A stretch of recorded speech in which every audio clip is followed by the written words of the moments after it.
subtitle? Test, test. Yep, talking. Hello, Good. how's it going? Can you hear me? Yeah. Thanks.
You'll get a question then?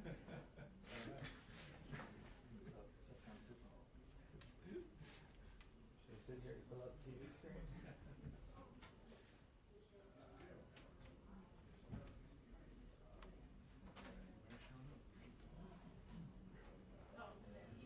Okay, you have time then. Yeah.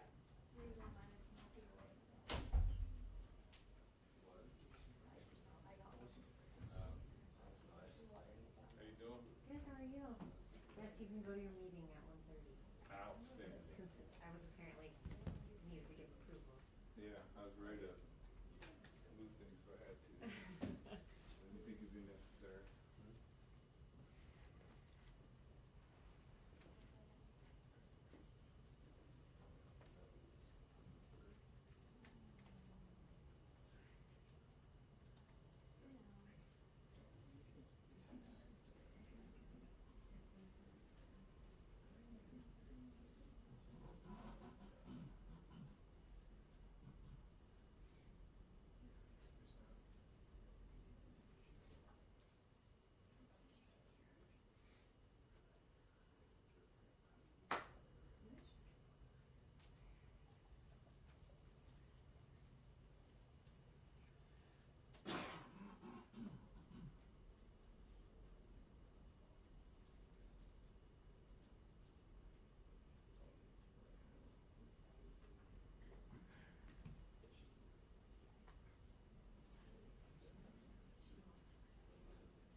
Well, good morning, everybody. Thanks for coming, and great to see everybody on a beautiful Friday here in D.C.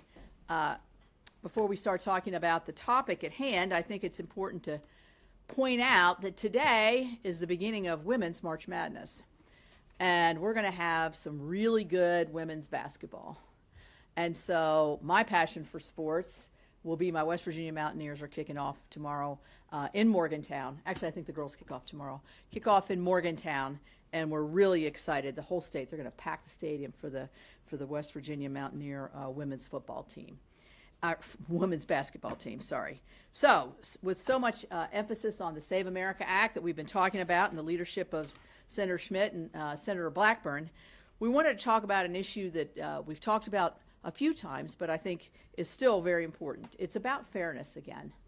And this is about a part of the bill, a part of one of the amendments that really would prohibit biological males from competing in women's sports. To me, this is simply an issue of fairness. It's very simple. It's not an easy concept.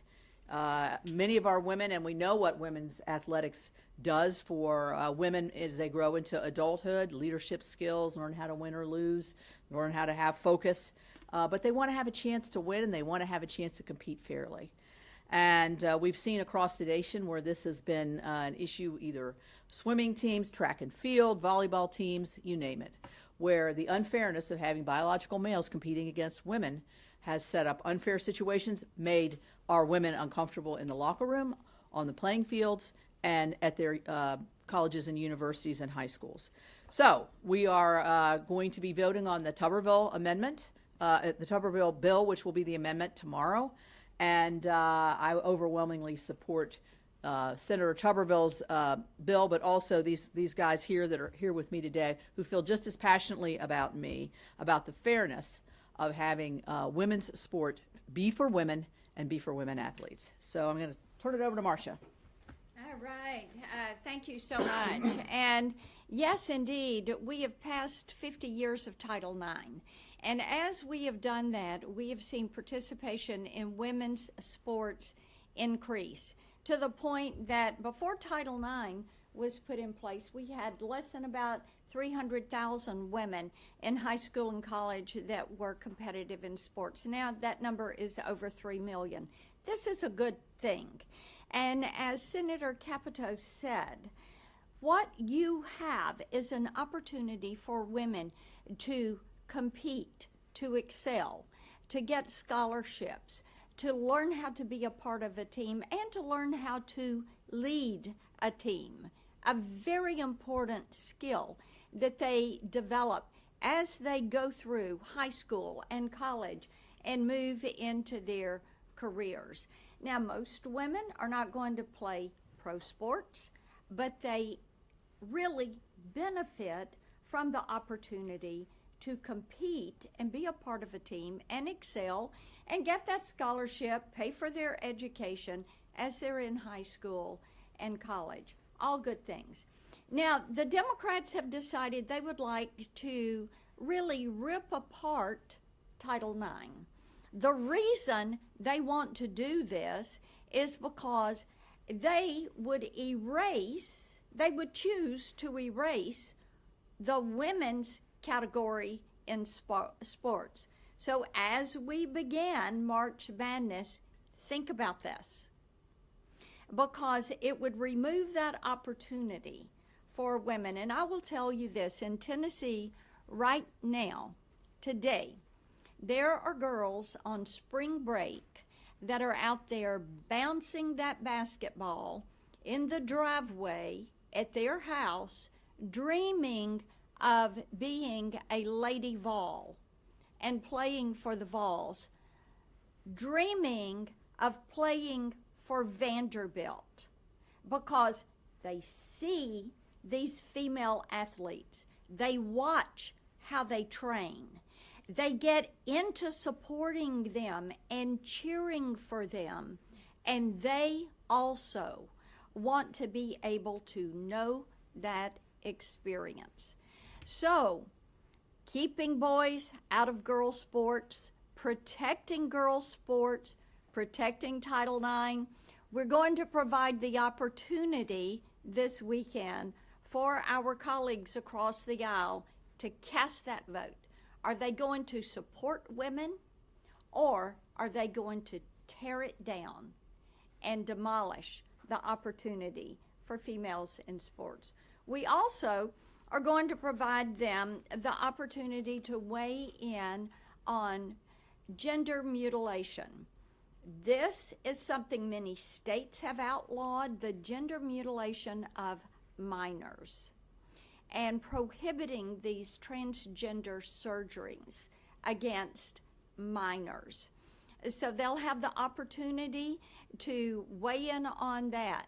As we know, many countries have banned this. We know many states have already disallowed this. Many medical facilities have disallowed this with minors.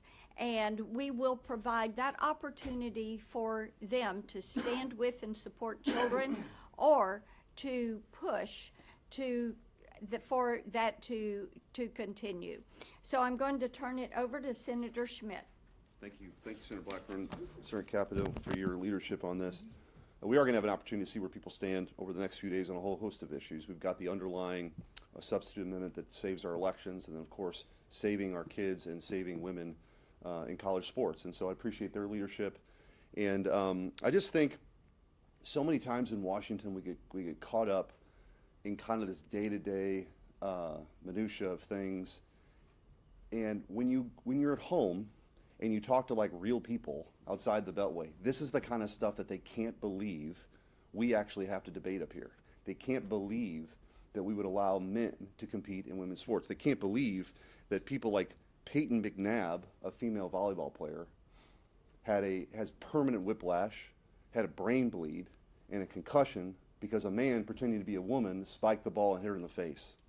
Like, this is the stuff that drives people nuts. And this is what the Democrats are willing to defend. They're willing to say to women, you don't get to keep your own locker rooms. You don't have your own privacy. You don't have your own space to compete on a fair and a level playing field. They're willing to say that 2,000 awards have been taken away, or women have been pushed aside for men to stand at the top of that podium as opposed to women. Sports have played a very important role in my life, and from a kid into college, and it does for women too. It teaches you a lot of important life skills, how to show up on time, the work that you put in, the preparation, the process, competition, sportsmanship, all those kinds of things that translate into people being leaders. And Republicans are saying, we support that for women. Democrats are saying, no, actually we're going to sacrifice all of that to the altar of wokeness. All right, any questions? Yes. Kelly with Fox News. If I can just ask about the vote that you guys are taking tomorrow, and I understand that the president has sort of added these three separate things to what he wants in the Save America Act, from the banning transgender surgeries, women and protecting women's sports, and also the mail-in voting.